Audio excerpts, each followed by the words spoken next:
आप सभी लोगों का केंद्रीय चयन पर्षद सिपाही भर्ती की तरफ से इस संक्षिप्त प्रेस वार्ता में सभी लोगों का स्वागत है। आप जानते हैं कि हमने 11 मार्च 2025 को विज्ञापन 1/2025 प्रकाशित किया था 19,838 सिपाहियों की भर्ती के लिए। तो उसी की प्रक्रिया को आगे बढ़ाते हुए अब हम इसकी लिखित परीक्षा आयोजित करने जा रहे हैं। उससे पहले मैं थोड़े से आंकड़े दे दूं। 11 मार्च को हम लोगों ने विज्ञापन प्रकाशित किया था और 18 मार्च से आवेदन आमंत्रित करने शुरू किए, जो कि 25 अप्रैल तक चले। पहले 18 अप्रैल तक रखी थी उसकी डेट, उसको 25 अप्रैल तक बढ़ाया था क्योंकि मार्च और अप्रैल के महीने में कई तरह के अवकाश आदि थे जिनकी वजह से बैंक आदि बंद हुए थे, तो इसलिए लोगों को ध्यान में रखते हुए उसको 25 तक बढ़ाया था। 17,06,628 आवेदकों ने शुरू में इसमें रजिस्ट्रेशन किया और अंतिम रूप से अब हमारे पास 16,73,586 अभ्यर्थी हैं जो कि जिन्होंने अपने आवेदन कंप्लीट किए, भरे और उनके जो है वैलिड हमने उनको पाया है। जो 17,06,628 आवेदन थे उसमें से 10,947 आवेदन पूर्ण नहीं थे, यानी उन्होंने रजिस्टर किया लेकिन फॉर्म भरा नहीं पूरा। 20,940 आवेदकों ने जो है अपना रजिस्ट्रेशन कैंसिल कर लिया था जो है, और उसके बाद 1,155 को जो है हम लोगों ने वैलिड नहीं पाया था। इनकी सूची भी हम लोगों ने 6 जून को प्रकाशित की है। तो इस तरह से अब 16,73,586 हमारे वैलिड अभ्यर्थी हैं। इनकी परीक्षा हम 16 जुलाई 2025 से प्रारंभ करके 3 अगस्त 2025 तक के बीच में 6 चरणों में लेंगे। तो ये 6 चरण हमारे 16 जुलाई, 20 जुलाई, 23 जुलाई, 27 जुलाई, 30 जुलाई और फिर उसके बाद 3 अगस्त रहेंगे। इन 6 चरणों में जो है हम परीक्षा आयोजित करेंगे। राज्य के 38 हमारे रेवेन्यू डिस्ट्रिक्ट हैं। डिस्ट्रिक्ट हेडक्वार्टर्स में 627 सेंटर्स में आयोजित की जाएगी। एक शिफ्ट में यानी एक दिन में करीब 2.5 लाख से 3 लाख के बीच में अभ्यर्थी हमारे इसमें पार्टिसिपेट करेंगे। तो इसके बारे में परीक्षा की जो हमारी तैयारी की गई है उसके बारे में मैं थोड़ा सा आपको ब्रीफ कर देता हूँ। पर्षद, पुलिस मुख्यालय और राज्य सरकार हमारे द्वारा जो है इसके लिए जो है अच्छे संचालन के लिए व्यापक तैयारियाँ की जा रही हैं। राज्य प्रशासन के जो वरीयतम स्तर हैं उनसे भी जो है सही समय पर सभी जिला पदाधिकारियों और सभी पुलिस अधीक्षकों के साथ समीक्षा बैठकें की जाएंगी और उन्हें कड़ाई से स्वच्छ परीक्षा संपादन के लिए मार्गदर्शन भी दिया जाएगा। ये सही समय आने पर अभी हमारे पास समय है। परीक्षा के सुचारू और कदाचार मुक्त संचालन के लिए राज्य सरकार ने जिला पदाधिकारी को एग्जाम कोऑर्डिनेटर और जिला पुलिस अधीक्षक को एग्जाम कोऑर्डिनेटर इनको भी नामित किया हुआ है। केंद्रीय चयन पर्षद सिपाही भर्ती की जितनी भी परीक्षाएं हैं उनके लिए डिस्ट्रिक्ट मजिस्ट्रेट्स और सुपरिटेंडेंट ऑफ पुलिस ये हमारे कोऑर्डिनेटर्स और को कोऑर्डिनेटर रहते हैं। राज्य के हमारे जितने भी साइबर थाना है और आर्थिक अपराध इकाई के स्तर से सोशल मीडिया आदि पर परीक्षा से संबंधित निगरानी की जा रही है और संदिग्ध बातों अथवा व्यक्तियों पर भी नजर रखी जा रही है और इसे आने वाले समय में हम इसे और सघन करते जाएंगे जैसे जैसे समय नज़दीक आता रहेगा। स्थानीय पुलिस के द्वारा है परीक्षा और परीक्षा से पूर्व हॉस्टल, लॉज, कोचिंग सेंटर्स और इसी प्रकार के अन्य संस्थान जहां अभ्यर्थियों और छात्रों आदि का जमावड़ा हो सकता है वहां पर निगरानी और आसूचना संकलन वहां पर किए जाते हैं। इन सब के इंस्ट्रक्शंस हो चुके हैं और ये कार्रवाई प्रारंभ भी हो गई है, आगे और सघनता से की जाती है। परीक्षा केंद्र पर अगर हम जो है व्यवस्थाओं की बात करें तो स्वच्छतापूर्ण और कदाचार मुक्त रूप में जो है इसको हम संपन्न कर सकें, इसलिए प्रत्येक कक्ष जो है एग्जामिनेशन हॉल के प्रत्येक कक्ष और अन्य महत्वपूर्ण स्थानों पर सीसीटीवी की से निगरानी की जाएगी और उसकी लाइव फीड पर्षद मुख्यालय के नियंत्रण कक्ष में रहेगी, जहां से उसको हम मॉनिटर भी कर सकते हैं और उसके आधार पर आगे जो है इंस्ट्रक्शंस भी पास ऑन कर सकते हैं। हर एक कक्ष में जैमर भी जो है लगाए जाएंगे और जो कि 5G और वाईफाई यानी मोबाइल नेटवर्क को जो है वो जैम करने की क्षमता रखते हैं। इसके साथ ही केंद्राधीक्षकों से जो हमारे सेंटर सुपरिटेंडेंट्स रहेंगे उनसे सीधे संवाद के लिए हॉटलाइन की भी व्यवस्था हम करेंगे। क्योंकि जैमर रहेंगे तो इसलिए किसी और अन्य माध्यम से उनसे संवाद स्थापित नहीं किया जा सकता है, तो इसलिए उनसे सीधे संवाद करने के लिए हम व्यवस्था करेंगे। अभ्यर्थियों से संबंधित कुछ सूचनाएं हैं जो आपके माध्यम से सभी हमारे जो कैंडिडेट्स हैं उनको अवगत करना चाहेंगे। अभ्यर्थियों को उनके गृह जिला में प्रवेशिका केंद्र आवंटित नहीं किया गया। किसी भी कैंडिडेट को होम डिस्ट्रिक्ट एलोकेटेड नहीं है।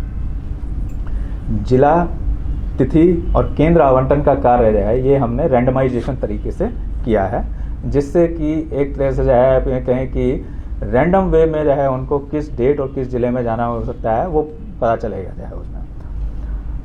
20 जून से हमारे सभी कैंडिडेट्स हमारी वेबसाइट पर जाकर के परीक्षा तिथि और जिला की सूचना देख सकते हैं। 20 जून से उनको कि किस तिथि को और किस जिले में उनका सेंटर पड़ेगा उसको जो है ज्ञान करते हैं। लेकिन एडमिट कार्ड जो है वो परीक्षा की तिथि से 7 दिन पहले ही डाउनलोड कर सकेंगे और उस एडमिट कार्ड में ही एग्जैक्ट एक्चुअल सेंटर कौन सा है उसकी सूचना रहेगी। हमारी परीक्षा ये 2 घंटे की होगी, 12 बजे से 2 बजे के बीच में। लेकिन इसमें उनका अभ्यर्थियों का प्रवेश सुबह 9:30 बजे से प्रारंभ होगा और 10:30 बजे तक मेन गेट से चलता रहेगा। प्रवेश के समय उनके डीएफएमडी, एचएचएमडी और जिला पुलिस के प्रशिक्षित पुलिस कर्मियों से उनकी चेकिंग और फ्रिस्किंग कराई जाएगी और उसके बाद ही उनको प्रवेश दिया जाएगा।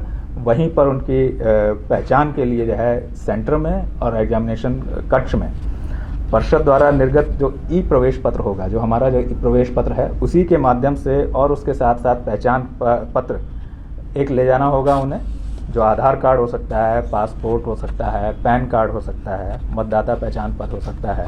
उसके साथ ही उनको प्रवेश की अनुमति होगी। मतलब बिना एडमिट कार्ड के जो हमारा निर्गत है उसके बिना वो प्रवेश नहीं कर सकते। साथ में उनको अपना एक पहचान सुनिश्चित करने वाला एक पहचान पत्र भी ले जाना होगा। परीक्षा कक्ष में कैंडिडेट्स के हाथों के हम जो है अंगूठों के निशान, उनके फ़ोटो और शॉर्ट वीडियो लेंगे।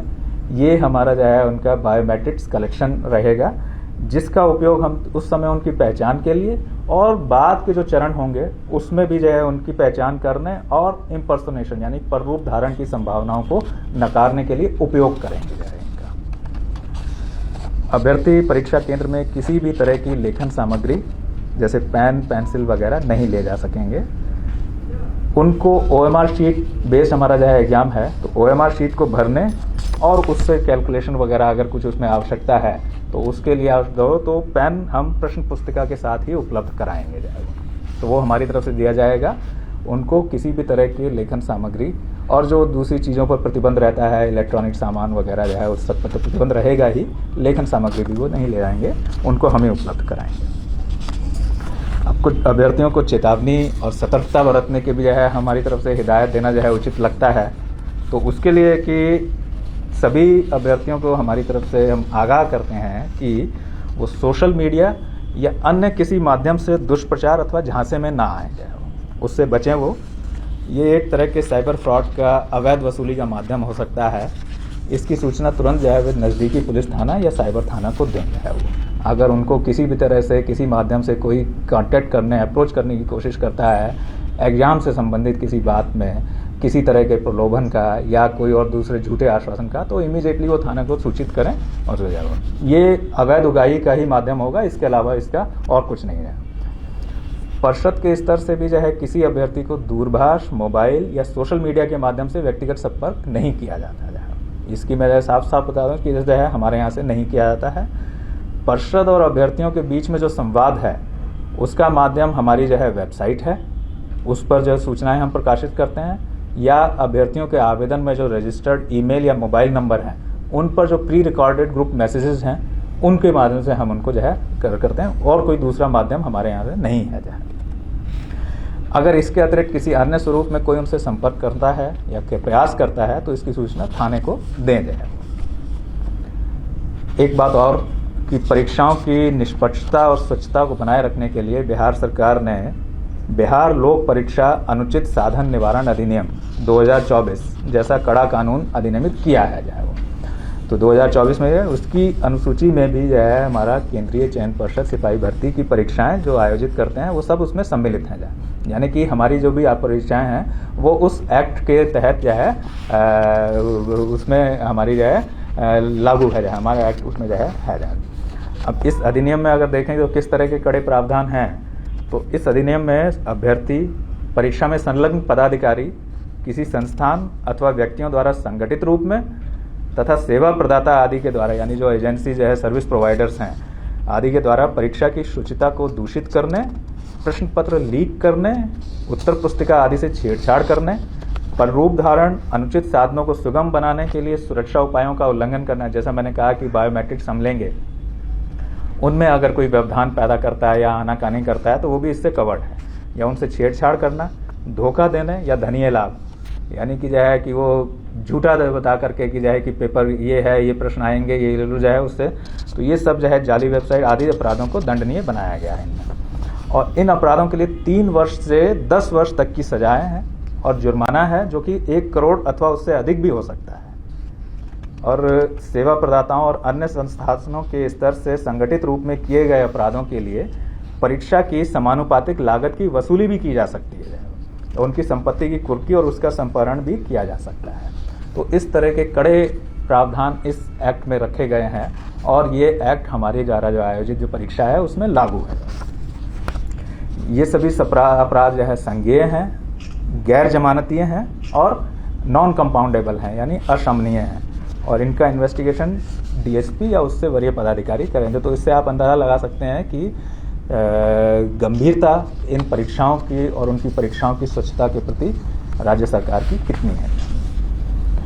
अंत में मैं ये कहूँगा कि परिषद स्वच्छ और कदाचार मुक्त वातावरण में परीक्षा और चयन आयोजित करने के लिए कटिबद्ध है और इसके लिए सारी व्यवस्थाएं कर रही है, कर भी ली हैं, अधिकतर हो गई हैं, और इसके लिए सभी अभ्यर्थियों, उनके अभिभावकों तथा राज्य की जनता से हम लोग सहयोग की अपेक्षा रखते हैं।